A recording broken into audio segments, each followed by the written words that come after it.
Chairman Reichert, Ranking Member Doggett, and members of the Subcommittee on Human Resources, thank you for holding this important hearing on preventing and addressing sex trafficking of youth in foster care. I'm pleased to have the opportunity to tell your committee about legislation I've introduced in the Senate. Mr. Chairman and Ranking Member, as you know, there is an epidemic of abuse taking place in America today. Recent reports estimate that hundreds of thousands of children and youth are at risk for domestic sex trafficking. The risk of sex trafficking is compounded every year for up to 30,000 young people who are, quote, emancipated, unquote, from foster care. Too many of these emancipated youth turn 18, pack their few belongings in a trash bag, and are driven to homeless shelters, leaving them vulnerable and exposed to traffickers and other predators. While in foster care, children and youth are also at increased risk for trafficking. In order to combat domestic sex trafficking and improve outcomes for children and youth in foster care, systemic changes need to be made in the current child welfare system. The legislation I have introduced in the Senate, the Improving Outcomes for Youth at Risk for Sex Trafficking, otherwise known as IO Youth, addresses some of the endemic and widespread conditions in the child welfare and foster care systems that make children and youth particularly vulnerable to being sexually trafficked. I'd like to describe the highlights of the legislation for the subcommittee. Mr. Chairman, I'm sure many Americans would be surprised to learn that most child welfare agencies will not serve trafficked children and youth who are not in the custody of a biological or foster family or living in a group home. Often these children who are not legally able to give consent for sex are arrested for prostitution and referred to the juvenile justice system. And in many states, the courts and the juvenile justice system are ill-equipped to deal with the trauma these children and youth have endured. My bill requires states to provide services to youth who have been trafficked or are at the risk of being trafficked. It also redirects social services block grant funds to improve the current court system to better identify and address the needs of trafficked youth.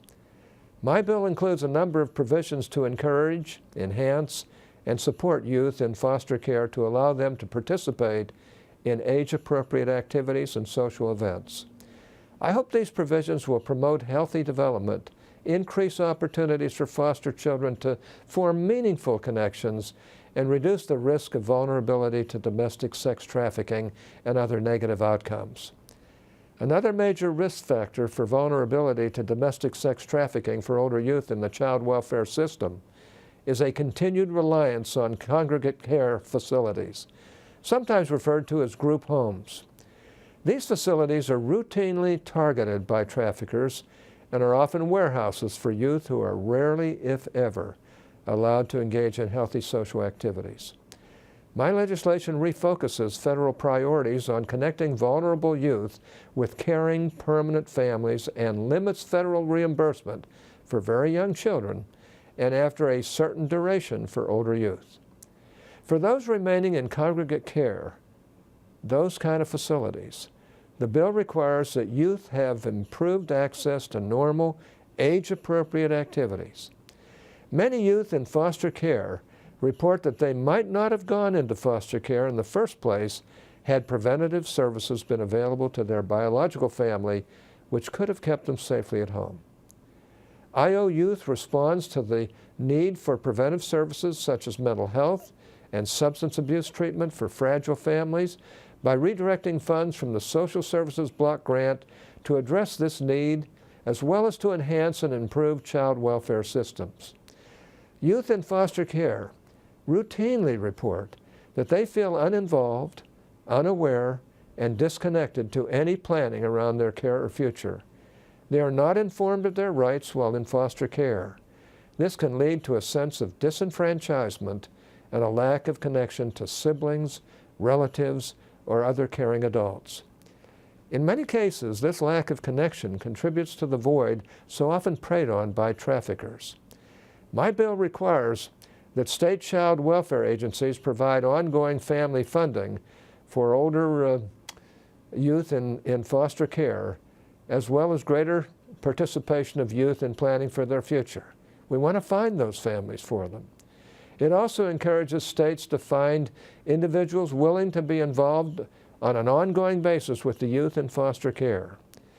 Individuals who work with victims of domestic sex trafficking tell us that the single biggest challenge to successful intervention with these victims is a lack of accessible and affordable housing. For older youth who have been emancipated from foster care, not having a place to sleep is often a reason why they enter the sex trade.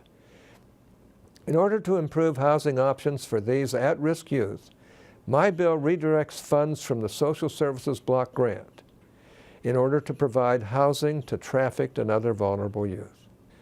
Chairman Reichert and Ranking Member Doggett, thanks a lot. And thanks again for the opportunity to share highlights of my legislation. I look forward to working with you and other members of the subcommittee as we move forward to prevent and address domestic sex trafficking.